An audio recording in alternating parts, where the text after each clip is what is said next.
Today we are responding to Mikhaila Peterson's reaction to Muslim preachers. When Muslims go and conquer the adjacent country, the Prophet says, the first thing you do is call them to Islam. If they refuse, then tell them Allah obliged upon you to pay taxation, jizya. When enemy comes and attack your country, you don't fight. We Muslims protect you. But the ruling is for Sharia. If they refuse, then we have to fight. Then we capture you, you become our slaves, and we take your land. Because you refuse, I give you two good options. This is the strength of Islam. But nowadays, forget this. Maybe in the coming 40, 50 years when the Muslims become strong. Just... yeah. If they refuse... Two good options. You didn't go along with it. Yeah. I think people in the West believe that that's just what happened hundreds of years ago and doesn't happen anymore. And it's not over.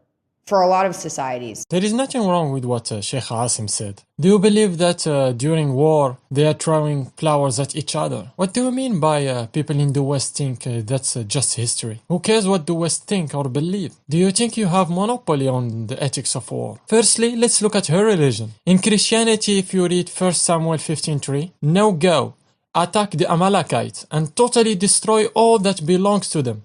Do not spare them. Put to death men and women, children and infants, cattle and sheep, camels and donkeys. Did you see the differentiation between children and infants? Pure evil and terrorism. This is what happens when you throw stones when you live in a glass house. And this is why Islam is a superior way of life. We Muslims are not commanded to force people to become Muslim. Not like the West that is forcing the whole world to become liberal. We are giving the enemies the choice. Drop your weapons and pay the jizya, a non-Muslim protection tax, which is less than zakat, a higher tax for Muslims. You also pay taxes in America. So what's the complaint? War in Islam should not be waged for the sole purpose of shedding blood or seeking vengeance. If Muslims capture them and take them to a place that has been prepared for them, they should not harm them or torture them by beatings, depriving them from food and water, leaving them out in the cold or in the sun, burning them with fire, or putting covers over their mouths, ears and eyes, and putting them in cages like animals. Rather, we should treat them with the kindness and mercy, feed them well, and encourage them to enter Islam. Here, Muhammad Hijab with 581,000 subscribers says, I believe certain anti-Muslim women would wish they lived in the medieval period, a period where if a war was won by the opposing side, it was conventional that people could be taken as booty. Some historical accounts actually say some women would dress up for the captor. Yeah, I don't know. I don't...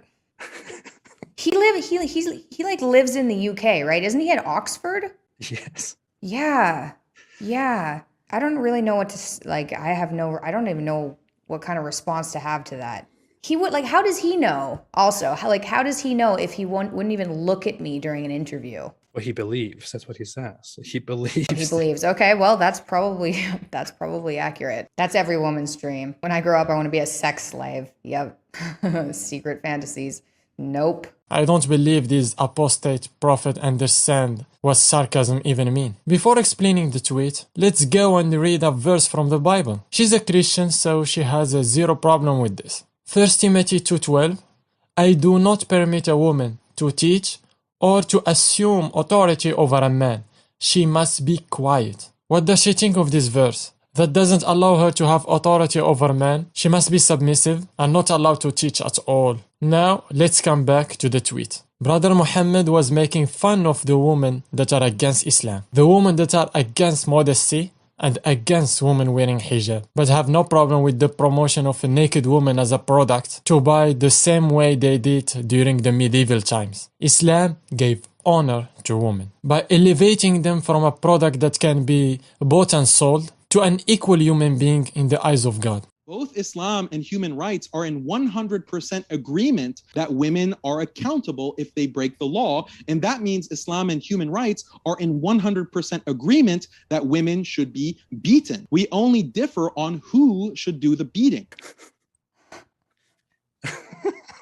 That was good. That's a little bit, that's not how logic works. Therefore, women can be beaten. Okay. was a bit of a stretch. I'm probably more prone to laugh at these things, but it's actually scary. If suddenly that's how all your neighbors think, then it's scary. This one I cannot react to because the clip of Brother Daniel was cut off and they didn't even show his arguments. The clip was from a debate Brother Daniel had with an atheist that couldn't even respond to the argument. I'll give the right to respond to Brother Daniel himself. You can check the video in the description. It's funny that we have an atheist collaborating with a Christian to attack Islam, from where both of them get their morals. I personally get my morals from Quran and the Sunnah of Prophet Muhammad, peace be upon him. My morals are objective because they are from a divine source. What are they using? Subjective liberal morals and rely on presentism. Their morals keep changing to suit their desires. Lastly, I want to thank Allah subhanahu wa ta'ala for the blessing of Islam, for being saved from atheistic nihilism and absurdity of